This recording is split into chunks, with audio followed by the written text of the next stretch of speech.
பேசாமல் ரெண்டு நெஞ்சும் பேசுதே, கண் பார்வை மெல்ல தூண்டில் வீசுதே. பேசுதே பேசுதே நெஞ்சுமே பேசுதே.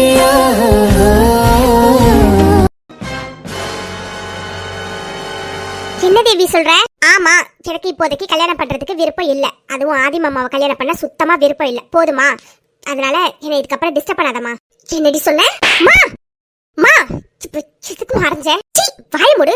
உங்ககிட்ட என்ன சொல்லி நான் அனுப்புனேன்? என்ன சொல்லி அனுப்புனேன்? எப்படியாச்சும் ஏதாச்சும் பண்ணி ஆதி மாப்பிளையே வலிக்கு கொண்டுட்டு வான்னு சொன்னேன். ஆனா நீ என்னடானா சொல்லி கொடுத்த எதையும் பண்ணாம இப்ப வந்து என்னடானா எனக்கு ஆதி மாப்பிளைய கல்யாணம் பண்ணிக்க விருப்பம் இல்ல, நான் படிக்க போறேன் அப்படி இப்படின்னு சொல்லிட்டு இருக்க. ஆமா, நான் மறுபடியும் சொல்றேன், எனக்கு ஆதி மாமாவை கல்யாணம் பண்ணிக்க சுத்தமா விருப்பம் இல்ல. போதுமா? இதுக்கப்புறம் இதை பத்தி என்கிட்ட பேசாத. என்ன விருப்பம் இல்லையா? ஏய், சின்னடி பேசுற நீ தெரிஞ்சுதான் பேசுறியா? நீ கிளிப்பிள்ளைக்கு சொல்ற மாதிரி அவ்வளவு சொல்லி அனுப்பியிருக்க. அது மட்டும் இல்ல, உன்னை வச்சு நான் எவ்வளவு பெரிய கனவு கோட்டை கட்டி வச்சிருக்கேன்னு தெரியுமா? நீ பாட்டுக்கு இப்ப வந்து கல்யாணத்துல விருப்பம் இல்ல, அது இல்ல இது இல்லன்னு சொல்லிட்டு இருக்க. என்ன தேவி ஆச்சு உனக்கு? என்னாச்சு? என்ன தேவி எல்லாத்தையும் மறந்துட்டியா நீ? அந்த அந்த மித்ராவுக்கு போய் அவ்வளவு பெரிய வாழ்க்கை கிடைக்கிறதுக்கு நான் விட்டுருவேனா? விடமாட்டேன் தேவி, விடமாட்டேன். கண்டிப்பா அந்த மித்ராவுக்கு இவ்வளவு பெரிய வாழ்க்கை கிடைக்கிறதுக்கு நான் விடவே மாட்டேன். அது மட்டும் இல்ல, அவங்க குடும்பம் எவ்வளவு பெரிய பணக்கார குடும்பம்னு கேள்விப்பட்டதானே. அப்படி இருந்தும் நீ அந்த வீட்டுக்கு மூத்த மருமகளா போனா நல்லா இருக்கும்னு நானும் என்னென்னமோ பிளான் பண்ணிட்டு இருக்கேன். நீ என்னடா திடீர்னு வந்து எனக்கு கல்யாணம் பண்ண விருப்பம் இல்லைன்னு சொல்லிட்டு இருக்க. என்ன தேவி நினைச்சிட்டு இருக்க மனசுல? நீ என்ன நினைச்சிட்டு இருக்க? இங்க பாரு தேவி, நீ என்ன பண்ணுவே ஏது பண்ணுவே எனக்கு தெரியாது. நான் சொல்லி கொடுத்த மாதிரி ஆதி மாப்பிள்ளை கிட்ட நீ நெருங்கி பழகி அவரை வலிக்கு கொண்டுட்டு வர, புரிஞ்சதா? ஐயோ அம்மா, வாய் மூடு கொஞ்சம். ஏய் சின்னடி, நானும் பாத்துட்டு இருக்கேன். சொன்னதை ஒழுங்கா பண்ணாம இப்ப என்கிட்ட குரலை ஒசத்தி பேசிட்டு இருக்க நீ. வாய் மூடுமா, வாயில எல்லாம் வந்துட போகுது. நீனா ஒரு அம்மாவா?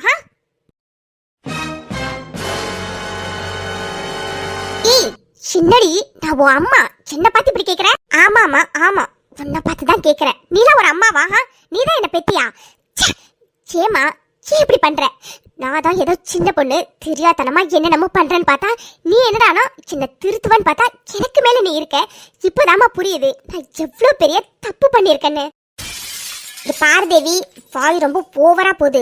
ஒழுங்கு மரியாதையே வாயை முடிக்கிட்டு சொன்னதை மட்டும் செய்ய. முடியாதுமா, முடியாது. இதுக்கப்புறம் நீங்க சொல்ற எதையுமே என்னால செய்ய முடியாது. சின்ன நினைச்சா எனக்கே ரொம்ப அசிங்கமா இருக்குமா. ஏய் விட்டா என்னடி ஓவரா பேசிட்டே போற? இன்னும் 2 வச்சனம் வச்சுக்கலாம், அவ்வளவுதான். ஏண்டி உன் வாழ்க்கை நல்லா இருக்கணுங்கிறதுக்காக நான் எவ்வளவு போராடிட்டு இருக்கேன். நீ என்னடானா வந்து இப்படி பேசிட்டு இருக்க. எல்லாம் எல்லாம் உனக்காக தண்டி பண்ணிட்டு இருக்கேன். வாய மூடுமா. வார்த்தைக்கு வார்த்தை ஏன் நல்லதுக்காக பண்றேன்னு மட்டும் சொல்லாத. எனக்கு கேட்கும் போதே அப்படியே பத்திக்கிட்டு வருது. ஏமா ஏன் இன்னைக்கு நான் இப்படி ஒரு நிலைமையில நிக்கிறேன்னா அதுக்கு காரணமே நீயும் பாட்டியும் மட்டும்தாமா. என்ன? ஆமாமா ஆமா, உன்னாலையும் பாட்டியாலையும் தான் இன்னைக்கு நான் இப்படி ஒரு நிலைமையில இருக்கேன். வெற்றியெல்லாம் அப்பவே படிச்சு சொல்லுச்சு, பாட்டி சொல்ற பேச்சையும் அம்மா சொல்ற பேச்சையும் நீ கேட்காதன்னு. ஆனா அப்போலாம் என் புத்திக்கு உரைக்கவே இல்லம்மா. இப்பதான் புரியுது வெற்றியனை எதுக்காக என்கிட்ட அப்படிலாம் சொல்லுச்சுன்னு. நீ நீ எதுக்காகமா என்னை எப்படி ஒரு கேவலமா வளர்த்து வச்சிருக்க? ஏய் என்னடி பேசுற நீ? உன்னை என்ன நல்லா வளர்க்கலாம்? என்ன நல்லா வளர்க்கல? வாயை மூடுமா. நீ என்ன நல்லா வளர்க்கல, அதுதான் உண்மை. நல்லா வளர்க்கறதுனா எப்படின்னு போய் லக்ஷ்மி சித்தியை பார்த்து கத்துக்கோ. லக்ஷ்மி சித்தி வைஷோக்காவையும் மித்ராக்காவையும் எப்படி நல்லா வளர்த்துருக்காங்கன்னு தெரியுமா? அவங்க பக்கத்துல எல்லாம் நல்லா போய் நெருங்கி கூட நிக்க முடியாதுமா. அந்த அளவுக்கு நீ எனக்கு கேவலமா வளர்த்து வச்சிருக்க. என்ன நினைக்கும் போது எனக்கே ரொம்ப அசிங்கமா இருக்கு. ஏய் சின்னடி, நானும் பாத்துக்கிட்டு ரொம்ப ஓவரா பேசிட்டே போறேன். என்னடி புதுசா அந்த மித்ரா அக்காலாம் சொல்றேன்? ஆமாமா ஆமா, இவ்வளவு வருஷமா உங்க பேச்சு கேட்டுக்கிட்டு நான் எவ்வளவு கேவலமா இருந்திருக்கேன்னு எனக்கு இப்பதான் புரியுது. ஆனா இப்ப வச்சு எனக்கு நான் பண்ணின தப்ப திருத்திக்கிறதுக்கு ஒரு வாய்ப்பு கிடைச்சிருக்கு. ஆமாமா, நீ சொல்ற மாதிரி சின்ன வயசுல இருந்து நான் மித்ராவை அக்காவை பார்த்ததே கிடையாது. ஆனா அவ என்ன சின்ன வயசுல இருந்து இப்ப வரைக்கும் தங்கச்சி எதாம பாத்திருக்கா. எனக்கு இப்பதான் எல்லாமே புரியுது. இதுக்கு அப்புறமும் நீங்க சொல்ற பேச்ச நான் கேட்டுட்டே இருந்தனா என்னை விட கேவலமான ஜென்மம் இந்த உலகத்துல யாருமே இருக்க மாட்டாங்கம்மா. தேவி உனக்கு என்னடி ஆச்சு? இப்ப எதுக்காக இப்படி தப்பா பேசிட்டு இருக்க? போதுமா, நான் தப்பாலாம் பேசல, நல்லா யோசிச்சு தெளிவா தான் பேசுறேன். அதுவும் சரியா பேசுறேன். இத்தனை வருஷத்துல இப்பதான் நான் சரியாவே பேசுறேன். போதுமா, எல்லாமே போதும். உங்க பேச்சை கேட்டு நான் கேடு கெட்ட பொண்ணா வளர்ந்தது போதும். ஏதோ ஆண்டவன் எனக்கு இப்ப வச்சு கண்ணை திறந்திருக்கானே நினைச்சு நான் ரொம்ப சந்தோஷப்படுறேம்மா. தயவு செஞ்சு மறுபடியும் உங்க கெட்ட எண்ணத்தை வந்து என்கிட்ட புகுதாதீங்கம்மா. இங்க பாருங்க, நான் தெளிவா சொல்றேன், நீங்க நினைக்கிறது எதுவுமே நடக்காது. ஆதி மாமாவுக்கும் மித்ராவுக்கும் தான் கல்யாணம் நடக்கும். இதுல எந்த மாற்றமும் இல்ல. நீங்க செடியில பூந்து ஏதாச்சும் பண்ணணும்னு நினைக்காதீங்கம்மா. ஏன்னா ஆதி மாமாவை கல்யாணம் பண்ணிக்கிறதுக்கு எனக்கு எந்த தகுதியும் இல்ல. அதோட எனக்கு அந்த மாதிரி எந்த ஆசையும் அவர் மேல இல்ல. போதுமா? சின்னடி பேசுற நீ, போதுமா? நான் தான் சொல்றேன்ல. இங்க பாருங்க, எனக்கு ஆதி மாமாவை கல்யாணம் பண்ணிக்க சுத்தமா விருப்பம் இல்ல. வைஷோக்காவை கல்யாணம் பண்ணிக்க போற அர்ஜுன் மாமாவை நான் எப்படி பாக்குறேனோ அது மாதிரிதான் மித்ராக்காவை கல்யாணம் பண்ணிக்க போற ஆதி மாமாவை நான் பாக்குறேன். இதுக்கப்புறமும் தயவு செஞ்சு அந்த மாதிரி ஒரு கேவலமான எண்ணத்தோட என்கிட்ட வராதீங்கம்மா. சத்தியமா சொல்றேன், எனக்கு ரொம்ப அசிங்கமா இருக்கு. நான் போய் எப்படி இப்படி கேவலமா நடந்துகிட்டேன்னு. இங்க பாருமா, மறுபடியும் சொல்றேன், எனக்கு இந்த கல்யாணத்துல சுத்தமா விருப்பம் கிடையாது. தேவையில்லாம உன் கேவலமான புத்தி எடுத்துக்கிட்டு என்கிட்ட வராத. சின்ன தேவி, எதுக்காக இப்படி நீ திடீர்னு பேசுற? ஓ, இந்த கல்யாணம் நடக்காதுன்னு விரக்தியில பேசியா? இங்க பாரு தேவி, உங்க பாட்டியால வேணும்னா ஏதாச்சும் பண்ணாம இருக்கலாம். ஆனா அம்மா கண்டிப்பா ஏதாச்சும் பண்ணி இந்த கல்யாணத்தை கண்டிப்பா உனக்கு நடத்தி வைக்கிறேன், சரியா? நீ எதுவும் பயப்படாத. எனக்கு தெரியும் நீ பயத்துலதான் இப்படி எல்லாம் பேசுறேன்னு. ஐயோமா, வாய மூடு. உனக்கு புரியுதா இல்லையா? எனக்கு கல்யாணத்துல விருப்பம் இல்ல. எனக்கு இப்போதைக்கு என் படிப்பு மட்டும் தான் முக்கியம். நான் படிக்க தான் போறேன். இதுக்கப்புறம் கல்யாணம் பண்ணிக்கோ, அதை பண்ணிக்கோ, இதை பண்ணிக்கோன்னு என்கிட்ட வராதம்மா. அதுவும் ஆதி மாமாவை கல்யாணம் பண்ணிக்கோன்னு சொல்லிட்டு என்கிட்ட வராத. கேட்கும் போதே சத்தியமா எனக்கு பெட்ரோல் ஊத்திக்கிட்ட கணக்கா அப்படி பத்திக்கிட்டு வருது. இங்க பாருமா, நான் தெரியாதனமா ஒரு அசிங்கமான எண்ணத்தை வச்சுக்கிட்டேன். ஆனா இப்ப அதுக்கு எல்லாத்தையுமே நான் தூக்கி போட்டுட்டேம்மா. இதுக்கப்புறம் அந்த எண்ணத்தை நான் வளர்த்துக்கணும்னு சத்தியமா விரும்பவே இல்லை. இப்போ இருந்து நான் புது வாழ்க்கையை ஸ்டார்ட் பண்ணலான்னு இருக்கேன். தயவு செஞ்சு அதில் நீ குறுக்க வராதம்மா. அது மட்டும் இல்லை, நான் இனிமே இங்க படிக்க போறதா இல்ல. நான் சென்னைக்கே போய் படிக்கலான்னு இருக்கேன். எனக்கு இந்த ஊரு வேண்டாம், இங்க உள்ள மக்களும் வேண்டாம், எதுவுமே வேண்டாம். நான் என்னோட படிப்பை சென்னையில போய் கண்டினியூ பண்ணலான்னு இருக்கேன். ஏய், என்னடி பேசுற நீ? உனக்கு ஒரு நல்ல வாழ்க்கையை அமைச்சு கொடுக்கலான்னு பார்த்தா உன் இஷ்டத்துக்கு நீ பாட்டு பேசிட்டே போற. இங்க பாரு, படிப்பு வேணா, ஒரு மண்ணு வேணாம். உனக்கு நான் சொல்றது கேளு. இங்க பாருமா, இதுக்கப்புறம் என்கிட்ட ஒரு வார்த்தை கூட பேசாத. இதுதான் என் முடிவு. இப்போதைக்கு ஆதி மாமான்னு இல்ல, சரி, யாரையுமே என்னால கல்யாணம் பண்ணிக்க முடியாது.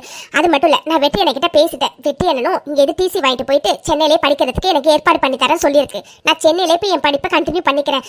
எனக்கு கல்யாணத்துல கொஞ்சம் கூட விருப்பமே இல்லம்மா. இங்க பாருமா, ஆதி மாமாவை கல்யாணம் பண்ணிக்கணுங்கிற கேவலமான எண்ணத்தை நான் எப்படி என் மனசுலேருந்து தூக்கி போட்டுட்டனோ அதே மாதிரி அந்த எண்ணத்தை நீயும் மனசுலேருந்து தூக்கி போட்டுருமா. இப்போ சொல்கிறேன், நல்லா கேட்டுக்கோ. வைஷோக்கா எப்படி எனக்கு அக்காவோ அதே மாதிரி தான் மித்ராவும் இனிமேலேருந்து எனக்கு அக்கா. வைஷோக்காவை கல்யாணம் பண்ணிக்க போறவரை நான் எப்படி பார்க்குறனோ அப்படிதான் மித்ராக்காவை கல்யாணம் பண்ணிக்க போறவரை நான் பார்க்க போறேன். அதனால தயவு செஞ்சு இந்த மாதிரி ஒரு எண்ணத்தோட என்கிட்ட வராதம்மா. அதுக்கப்புறம் முடிவில் எந்த மாற்றமும் இல்லை. நான் சென்னைக்கு போய் படிக்க தான் போறேன். வெட்டி என்னன்னு எனக்கு எல்லா ஏற்பாடும் பண்ணி தரேன்னு சொல்லிட்டு இதுக்கப்புறம் தயவு செஞ்சு கல்யாண கத்திரிக்கானே என்கிட்ட வராதம்மா. சின்ன தேவி என்னென்னமோ பேசிட்டு போறான்.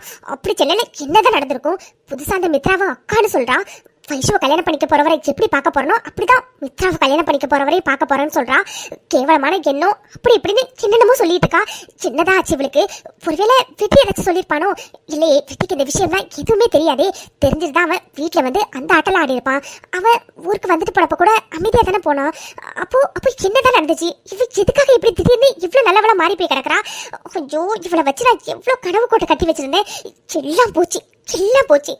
இது எல்லாத்துக்கும் காரணம் அத்தை தான். அவங்க மட்டும் ஒழுங்கா எல்லாத்தையும் பண்ணிருந்தாங்கன்னா இந்நேரம் இந்த நிலைமை எனக்கு வந்திருக்காது. என் பொண்ணை நல்ல இடத்துல நான் கல்யாணம் பண்ணி கொடுத்துருந்துருப்பேன். எல்லாத்துக்கும் காரணம் இந்த அத்தை மட்டும்தான். அவங்கள சும்மா விட மாட்டேன். சின்னராணி, வீடே ஒரே சத்தமா இருக்கு. அம்மாவும் பொண்ணும் எப்படி நடு வீட்டுல நின்று எதுக்கு கத்திட்டு இருக்கீங்க? சேத்தே, நான் உங்ககிட்ட சுத்தி வளைக்காம நேரடியாவே கேக்குறேன். நீங்க என்கிட்ட என்னத்த சொன்னீங்க? மித்ராவுக்கு நடக்க போற கல்யாணத்தை நிறுத்திட்டு மித்ரா இடத்துல தேவியை வைக்க போறதா சொன்னீங்க. இப்ப என்னடா, நான் எப்ப தேவி கல்யாணத்தை பத்தி பேசினாலும் நீங்க எதுவுமே வாயை திறக்க மாட்டேங்கிறீங்க. என்னதான் அங்க நடந்துச்சு? என்னதான் நடந்துச்சு? தேவிக்கும் ஆதி மாப்பிளைக்கும் கல்யாணம் நடக்குமா நடக்காதா? இங்க பாரு ராணி, உனக்கு நல்லாவே தெரியும் எனக்கு எல்லாத்தையும் விட என் கௌரவம், மானம், மரியாதை இதெல்லாம் தான் ரொம்ப முக்கியம்னு. ஆனா அந்த மித்ராவை கல்யாணம் பண்ணிக்க போற அந்த பொடி பைய எல்லாருக்கும் முன்னாடி என் மரியாதை, கௌரவம் எல்லாத்தையும் சுக்கு நூறா பொட்டச்சிட்டான். எல்லாருக்கும் நேராவும் என்னை எப்படிலாம் அவமானப்படுத்தி பேசினான்னு தெரியுமா? இப்ப சொல்ற ராணி, நல்லா கேட்டுக்கோ. அவனுக்கு நம்ம தேவி ஒத்து வர மாட்டா. அதனால இந்த பேச்சை இதுக்கப்புறம் இந்த வீட்டுல எடுக்க கூடாது, புரிஞ்சதா?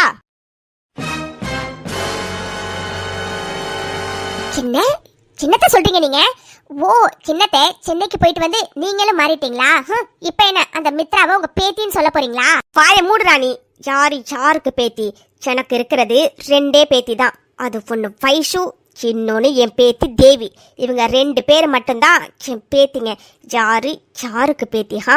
அந்த அனாதை கழுதை எனக்கு பேத்தியா? இங்க பாரு ராணி, நல்லா கேட்டுக்கோ. நான் அந்த பொடிப்பைய ஆதிக்கும் தேவிக்கும் தான் கல்யாணம் நடக்காதுன்னு சொன்னேன். ஆனா அவனுக்கும் மித்ராவுக்கும் கல்யாணம் நடக்கும்னு நான் சொல்லவே இல்லையே. என்னத்த சொல்றீங்க? எனக்கு எதுவும் புரியல. இப்போதைக்கு எதுவும் புரியாம இருக்கிறதே நல்லதுதான் ராணி.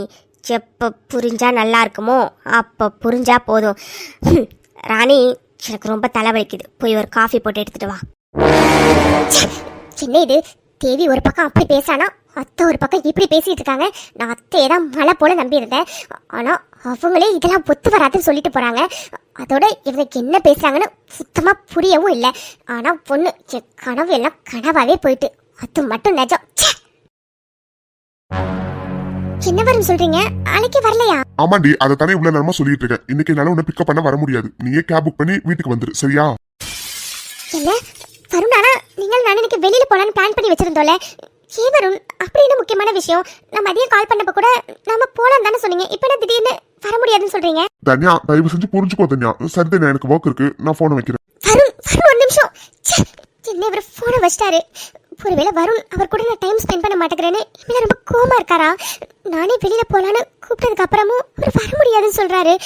வருண், நீங்க மாறிட்டீங்க வருண். நீங்க என்ன புரிஞ்சுப்பீங்கன்னு நினைச்சேன். ஆனா நீங்க என்ன புரிஞ்சிக்கவே இல்லை வருண். எனக்கு ரொம்ப கஷ்டமா இருக்கு வருண். என்ன பண்ணுது? பிரெக்னண்டா இருக்கு மேடம். ஓ, பிளட் டெஸ்ட், யூரின் டெஸ்ட் எடுக்கணும். டெஸ்ட் எழுதி தரேன். உங்க நேம் சொல்லுங்க. Name Varun, husband of doctor Tanya. Hi doctor madam. Varun baby, நீயா? ஆனா போன்ல நான் வர மாட்டேன்னு சொன்னேன். அது சும்மாடி பொண்ணு சர்ப்ரைஸா பிக்கப் பண்ணிட்டு போலாம் தான் வரலன்னு உன்னை டென்ஷன் பண்ணினேன். என்னடி ரொம்ப டென்ஷன் ஆயிட்ட போல இருக்கு, அப்படியா? வருண், நீங்க இருக்கீங்களே உங்க சர்ப்ரைஸ்ல தீய வைக்க.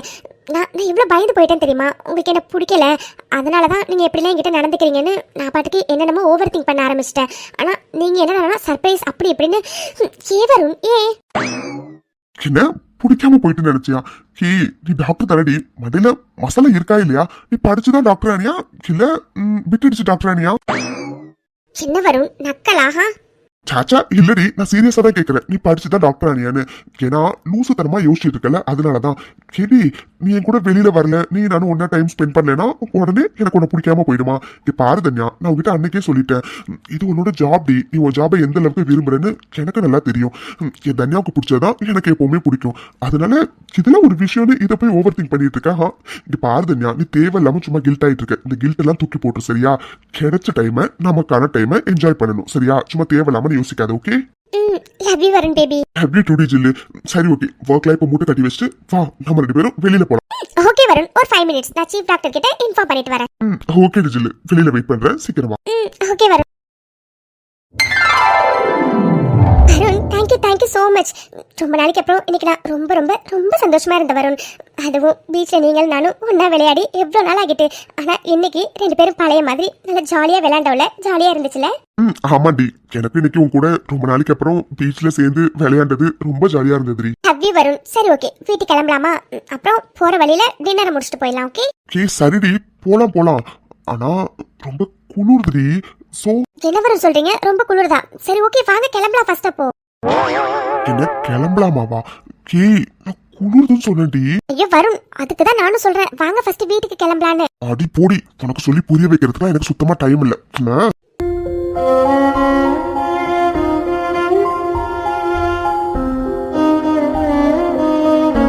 வருண், நீங்க இருக்கீங்களே, என்ன வருண் பண்றீங்க நீங்க? ஹே, பின்ன என்னடி, நீ புரிஞ்சுப்பேன்னு பார்த்தா நீ புரிஞ்சுக்கிற மாதிரி தெரியல. உனக்கு புரிய வைக்கிறதுக்குலாம் எனக்கு சுத்தமா டைம் இல்லம்மா. அதான் நான் சின்ன அடிச்சிட்டேன். அருண், உங்களுக்கு எனக்கும் கல்யாணம் ஆகிட்டு, பின்ன எதுக்கு நம்ம இங்க நின்னு இதெல்லாம் பண்ணணும்? வீட்டுக்கு போய் வச்சுக்கலாம்ல? அண்ணா, நீ சொல்றது சரிதான். உனக்கு எனக்கு கல்யாணம் ஆகிட்டு, அண்ட் ஆஃப் கோர்ஸ் வீட்டுக்கு போனதுக்கு அப்புறம் இங்க விட்டதை பல மடங்கு கண்டினியூ பண்ணதான் போறோம். ஆனா அது என்னமோ தெரியலடி, பீச்சுக்கு வந்தா இந்த மாதிரி குட்டி குட்டி ரொமான்ஸ் பண்ணாம இருந்தா அது நல்லாவா இருக்கும்? இதெல்லாம் தனி ஃபீல் டி. அது வேற மாதிரி இருக்கும். அதெல்லாம் எப்படி உனக்கு சொல்லி புரிய வைக்கிறதுன்னு தெரியல. ஆனா இது வேற மாதிரி ஃபீலிங் டி ஜில்லு. அது சரி, அப்போ சாருக்கு குட்டி குட்டி ரொமான்ஸ் போதும், பெருசா எதுவும் வேண்டாம், அப்படிதானே?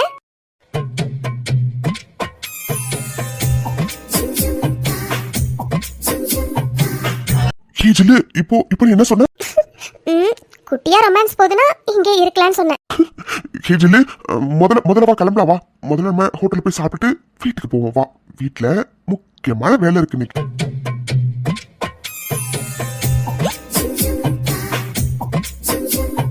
அப்படியா? அப்படி தாண்டி பொண்டாட்டி, முதல்ல வாடி கிளம்பலாம். சரிங்க சார், வாங்க போலாம். மித்து அப்படி இப்படின்னு கல்யாணமே நெருங்கிட்டுல இன்னும் 5 நாள் தான் இருக்குது. இன்னைக்கு பந்தக்கால் வைக்க போறாங்க. ஆமாண்டி, இன்னும் 5 நாள் தான் இருக்கு. நினைக்கும் போதே ரொம்ப ஷாக்கிங்கா இருக்கு. டேஸ்லாம் எவ்வளவு ஃபாஸ்டா ஓடிடுச்சுல. ஆமா மித்து, டேஸ்லாம் ரொம்ப ஃபாஸ்டா ஓடிடுச்சு. இன்னும் 5 நாள்ல 2 பேருக்கும் கல்யாணம். நினைக்கும் போதே செம்ம ஹாப்பியா இருக்குடி. அப்பா 2 பேர் ரெடி ஆயிட்டீங்களா? எங்கடா 2 பேர் ரெடி ஆகுறதுக்கு வழக்க போல டிலே பண்ணிடுவீங்களோ நினைச்சேன். ஒரு வழியா ரெடி ஆயிட்டீங்களா? லட்சுமிமா ரிலாக்ஸ். காலையில இருந்து எதுக்கு இவ்வளவு டென்ஷனா இருக்கீங்க? தானே நானும் பாத்துட்டு இருக்கேன். லட்சுமிமா காலையில இருந்து ஒரே பிஸி பிஸி பிஸி. ஏன் லட்சுமிமா இவ்வளவு பதட்டத்தோடய டென்ஷனோடய இருக்கீங்க? அது சரி, இன்னைக்கு பந்தக்கால் வைக்கிறோண்டி, எல்லாம் நல்லபடியா முடியணுங்கிற ஒரு பதட்டம் தான். ஒரு அம்மாவா என் கஷ்டம் என்னன்னு எனக்கு தாண்டி தெரியும். என்னடா 2 பேரும் பூ வைக்காம இருக்கீங்க? கொஞ்சம் பாருங்க, நான் போய் வசந்தியே பூ எடுத்துட்டு வர சொல்றேன். சீதாக்கா, பந்தக்கால் வைக்கிறதுக்கு எல்லாம் ரெடி பண்ணிட்டீங்களாக்கா? எல்லாத்தையும் ரெடி பண்ணியாச்சு. குத்து விளக்கு மட்டும் கொடுத்தனா விளக்கேத்தி நம்ம பந்தக்கால் வைக்கிறத ஸ்டார்ட் பண்ணிடலாம். சரிக்கா, வாங்க குத்து விளக்கு எடுத்து தரேன். வசந்தி ஃப்ரிட்ஜ்ல பூ இருக்கும், அதை போய் மித்துக்கிட்டையும் வைஷுக்கிட்டையும் கொடுத்துறேன். சரிக்கா, நான் போய் கொடுக்குறேன். ஃப்ரிட்ஜ்ல தானக்கா இருக்கு? ஆமா வசந்தி, மல்லிப்பூ இருக்கும், அதை எடுத்து கொடுத்துரு. சித்தி வாங்க. விஷு மித்ரா, இந்தாங்க உங்க அம்மா 2 பேருக்கும் பூ கொடுத்தாங்க. 2 பேரும் ஒழுங்கா தலையில வச்சுக்கோங்க. சித்தி, என்ன இது இவ்ளோ பூ இருக்கு? அம்மா சித்தி, இவ்ளோ பூவே எப்படி தலையில வைக்கிறது? அது சரி, இந்த காலத்து பொண்ணுங்க எங்க பூ வைக்கிறீங்க? இந்த மாதிரி ஏதாச்சும் ஒரு ஃபங்க்ஷன்னா தான் பூ வைக்கிறீங்க. அதுவும் தலை நிறைய வைக்கிறீங்களா? தலை நிறைய பூ வச்சாதான் பொண்ணுக்கே அழகு. இங்க பாருங்க, இன்னைக்கு பந்தக்கால் வைக்க போறோம், அதனால தலை நிறைய பூ வச்சுக்கோங்க. சரியா? இந்தாங்க புடிங்க. இன்னைக்கு எல்லாரும் நம்ம தலையில ஒரு லோடு பூ இறக்காம விட மாட்டாங்க. எதுக்கு வீணா பேச்சு? குடுங்க சித்தி, நாங்க வச்சுக்கிறோம். இப்ப எப்படி இருக்கீங்க 2 பேரும்? அம்முட்டு அழகா இருக்கீங்க. சரிடி, டைம் ஆயிடுச்சு, சீக்கிரம் வாங்க. நல்ல நேரத்துல போய் பந்தக்கால வைக்கணும்ல. அப்புறம் லட்சுமி அக்கா ஏற்கனவே டென்ஷனா தான் தெரியுது. இதனால டிலே ஆயிடுச்சுன்னா அவ்வளவுதான். சரி வாங்க போலாம். ஓகே சித்தி, வாங்க போலாம். லட்சுமி நல்ல நேரத்துல பந்தக்கால வச்சாச்சு. மித்ரா வைஷு 2 பேரும் பந்தக்காலுக்கு போயிட்டு மஞ்சள் வச்சு குங்குமம் வைங்க போங்க. சரிங்க அத்தை. சரிங்க அத்தை. லட்சுமி நல்லபடியா பந்தக்கால வச்சாச்சு. அடுத்து நலங்கு எப்ப லட்சுமி வைக்கிறது? அக்கா இன்னைக்கு 5ஆம் நாள். இன்னைக்கே வச்சிடலாமா இல்ல 3ஆம் நாள் வச்சுக்கலாமா? அக்கா இன்னைக்கே நலங்கு வச்சிடலாம்க்கா. 3ஆம் நாள் ரொம்ப பிஸியா இருக்கும் பாத்துக்கங்க. கல்யாண வேலை நிறைய இருக்கும். அதனால அப்ப நலங்கு வச்சா சரியா வராதுங்கக்கா. அதனால இப்பயே வச்சிடலாம். ஆமா லட்சுமி, வசந்தி சொல்ற மாதிரி இன்னைக்கே நலங்கு வச்சு முடிச்சிடலாம். லட்சுமி கேட்கணும்னு இருந்தேன், உங்க மாமியார்லாம் வரலையா ஊர்ல இருந்து? அவங்கலாம் இன்னும் 2 நாள்ல வருவாங்கக்கா. ஓ சரிக்கா. அம்மா வெற்றி தம்பி இங்கே தானே இருந்துச்சு, தம்பியும் காணும். வெற்றி ஊர்ல இருந்து வந்துட்டு இருக்கான். 6 மணிக்கு முகூர்த்தங்கிறதுனால நீங்க என்ன எதிர்பார்க்க வேண்டாம் சித்தி, நல்ல நேரத்துல பந்தக்கால வச்சிருங்கன்னு சொன்னா, அதனால வச்சிட்டோம். அதுவும் சரிதான். சரி லட்சுமி, சாயந்தரமா நலங்கு வச்சு முடிச்சிருவோம். நீ போய் நலங்குக்கு தேவையான வேலை எல்லாத்தையும் முடிச்சிரு. சரியா? சரிங்கக்கா, நான் பாத்துக்கிறேன். லட்சுமிமா, பந்தக்கால் வைக்கணும் காலையில இருந்து ஒரே பரபரப்பா இருந்தீங்க. ஒரு வழியா பந்தக்கால வச்சாச்சு. இப்பவும் எதுக்கு டென்ஷனா இருக்கீங்க? பந்தக்கால் வைக்கிற டென்ஷன் முடிஞ்சிருச்சு. அடுத்து நலங்கு வைக்கிற டென்ஷன். உங்க 2 பேருக்கும் சாயந்தரமே நலங்கு வச்சலான்னு முடிவு பண்ணிட்டோம். என்ன நலங்கு வைக்க போறீங்களா? ஆமாண்டா மித்து, இன்னைக்கு 5 நாள் பத்தியா, அதனால இன்னைக்கே வச்சலான்னு வசந்தியும் சீதாக்காவும் சொன்னாங்க. எனக்கும் அதான் சரின்னு பட்டுச்சு. ஏன்னா இதுக்கப்புறம் 2 பேரும் ரொம்ப பிஸியா இருவீங்க, பியூட்டி பார்லர் போறது அங்க இங்கன்னு. அதனால தான்டா கல்யாணம் நெருங்கப்போ வைக்கலாம்னு நினைச்சேன். ஆனா இன்னைக்கே வைக்கலாம்னு சொன்னாங்களா, எனக்கும் இதா சரியா பட்டது. அதனால இன்னைக்கே வச்சிடலாம். அப்ப லட்சுமிமா இன்னைக்கு ஃபுல்லா டென்ஷன் தானா? போங்கடி, ஏன் டென்ஷன் எனக்கு? சரிடி, நான் போய் வேலையை பாக்குறேன். சாயந்தரம் நலங்கு வேற வைக்கணும்ல. என் பிளான் மட்டும் ஒழுங்கா நடந்துருந்துச்சுன்னா இந்நேரம் பந்தக்கால் வைக்கிறது நலங்கு வைக்கிறதுன்னு எதுவுமே நடந்திருக்காது. ஆனா இன்னைக்கு எல்லாமே நடக்க போகுது. வந்துட்டியா? உங்க 2 பேருக்காக எவ்வளவு நேரம் வெயிட் பண்றோம் தெரியுமா? நல்ல நேரம் வேற போயிட்டே இருக்குடி. இன்னைக்கு உங்க அண்ணனுங்க 2 பேருக்கும் பந்தக்கால் வைக்கிறோம், ஞாபகம் இருக்குல்ல? ஜானு, நாங்க சீக்கிரமா தான் ஜானு கிளம்புறோம். பரவழியில ஒரே டிராபிக். எங்களை என்ன பண்ண சொல்றாங்க? அதான் வந்துட்டோல, என்ன நல்ல நேரத்துக்கு தான் கொஞ்சம் நேரம் இருக்கு. பின்ன என்ன? போதும் அத்தை, நான் போய் விளக்கேத்துறத பந்தக்கால் வைக்கிறதுக்கு. மீனாட்சி, நீ போய் பாருமா. நான் போய் ஆதி அர்ஜுன் ரெடி ஆயிட்டாங்களான்னு போய் பாக்குறேன். எதுக்கும் நம்ம ஏதாச்சும் கேட்போம். அண்ணி, ஏதாச்சும் ஹெல்ப் வேணுமா? நீ எதுவும் வேண்டாம் சாவித்ரி, அதான் தனியா வந்துட்டால, அவ எனக்கு ஹெல்ப் பண்ணுவா. இந்த வீட்டுல யாருமே என்ன மதிக்கிறதே இல்ல. போனா போட்டு ஏதாச்சும் ஹெல்ப் பண்ணலான்னு பார்த்தா இந்த அண்ணி ரொம்ப ஓவரா தான் பண்றாங்க. பாத்துக்கிறேன், எல்லாரையும் பாத்துக்கிறேன். அப்பா, ஒரு வழியா வந்துட்டியா? டீட் வெண்ண மோனே, அங்க இருந்து வரதுக்கு உனக்கு 1 மணி நேரமா? அது சரி. சார் எனக்கு ஹெலிகாப்டர்ல அனுப்பி வச்சுங்க. நான் அப்படியே சர்ன்னு வரதுக்கு. டேய், எவ்வளவு டிராபிக் தெரியுமா? பூந்து வர காட்டி போதும் ஆயிட்டு. டேய், என்னடா சந்தடி கேப்ல வரதட்சணையா ஹெலிகாப்டர் வேணும்னு கேக்குறியா? இதே ஹெலிகாப்டர் வரதட்சணையா கேட்டனா? டேய், நான் சும்மா பேச்சுக்கு சொன்னேன்டா. நீ பாட்டுக்கு கொளுத்தி போட்டு விட்டுறாதடா. வருண் வரதட்சணை கேட்கறான்னு அப்புறம் போலீஸ் கேஸ்ல நான் உள்ள போயிடுவேன். அந்த பயம் இருக்கணும் டி மாப்ள. அது சரி. அப்புறம் டாதி இப்பவே முடிஞ்ச கல்யாண காலம் வந்துருச்சு. இன்னும் 5 நாள் தான். அதுக்கப்புறம் உன்னை கையிலேயே பிடிக்க முடியாதுடா மச்சான். டெஃபினெட்லி உன்னை சும்மாவே கையில பிடிக்க முடியாது. இல்ல கல்யாணம் ஆகிட்டா சொல்லவா வேணும். மச்சான் இன்னும் 5 நாள்ல கல்யாணம். வாழ்த்துக்கள்டா. தேங்க்ஸ்டா வருண். டேஸ் எல்லாம் எவ்வளவு சீக்கிரமா போயிடுச்சுல. இன்னும் 5 நாள்ல எனக்கு மித்து பாப்பாக்கும் கல்யாணம். நினைக்கும் போது செம்ம ஹாப்பியா இருக்குடா. மச்சான் காலையில மித்து கால் பண்ணாடா. ஆரம்பிச்சிட்டாடா. டி வருண் எஸ்கேப் ஆயிடு. மச்சான் பாட்டி கூப்பிடுற மாதிரி இருக்கு. நான் போய் என்னன்னு கேக்குறேன். டேய் நில்லுடா. அப்பா நல்ல நேரத்துல நல்லபடியா பந்தக்கால் வச்சாச்சு. ஆமாத்தே இப்பதான் மனசுக்கு நிம்மதியா இருக்கு. அத்தை நலங்கு என்னைக்கு வைக்கலாம்? 5ஆம் நாள் இன்னைக்கே வச்சிடலாமா இல்ல 3ஆம் நாள் வைக்கலாமா? கையோட இன்னைக்கே முடிச்சிடலாம் மீனாட்சி. இன்னைக்கு 5ஆம் நாள் தானே, ரொம்ப நல்ல நாள் வேற. பேசாம அர்ஜுனுக்கும் ஆதிக்கும் இன்னைக்கே நலங்கு வச்சு முடிச்சிடலாம். நீங்க சொல்றதும் சரிதான் அத்தை. பேசாம இன்னைக்கே நலங்கு வச்சிடலாம். அதே அர்ஜுன் உங்க 2 பேருக்கு இன்னைக்கே நலங்கு வச்சிடலாம். ஏதாச்சும் முக்கியமான வேலை இருந்துச்சுன்னா அதை முடிச்சிருங்கடா. சரியா? என்ன ஜாலு சொல்ற? இன்னைக்கு நலங்கு வைக்கணுமா? ஆனா முக்கியமான மீட்டிங் இருக்கே. டே ஆதி, எந்த மீட்டிங்கா இருந்தாலும் அதை ஈவினிங்குள்ளார முடிச்சிருங்க. ஈவினிங் கண்டிப்பா இன்னைக்கு நலங்கு வச்சே ஆகணும். புரிஞ்சதா? டேய் ஆதி, ஈவினிங் தாண்டா நலங்கா. மீட்டிங் ஆஃப்டர்நூன் தானே, முடிச்சிடலாம்டா. ஆமா மச்சான், மீட்டிங் ஆஃப்டர்நூனே முடிஞ்சிரும்டா. ஈவினிங் தானே நலங்கு, பாத்துக்கலாம். டேய் சரிடா ஜானு, ஈவினிங் தானே நலங்கு. ஆஃப்டர்நூன்குள்ளாரே எல்லா ஒர்க்கையும் நாங்க முடிச்சிடறோம். போதுமா? சரிடா ஆதி. சரிங்க அத்தை, அப்ப நலங்கு வைக்கிறதுக்கு எல்லா ஏற்பாட்டையும் பார்க்கலாம். சரி மீனாட்சி, நீ போய் பாரு. நான் போய் லக்ஷ்மிக்கு கால் பண்ணி எல்லாம் நல்லபடியா முடிஞ்சுதான்னு கேக்குறேன். ஏன்னா அங்கே இன்னைக்கு தானே பந்தக்கால் வச்சாங்க. ஐயோ ஆமாத்தே, நானே சம்மந்தியம்மா கிட்ட பேசணும்னு நினைச்சேன். சரி நீங்க பேசுங்க, நான் அப்புறமேல் பேசிக்கிறேன். தன்யா, நீ போய் அம்மாவுக்கு ஹெல்ப் பண்ணுடா. சரியா? நானும் இன்னைக்கு நான் ஹாஸ்பிட்டலுக்கு லீவு தான், அதனால நான் பாத்துக்கிறேன். நீ டென்ஷன் இல்லாம இரு. சரிடா தன்யா.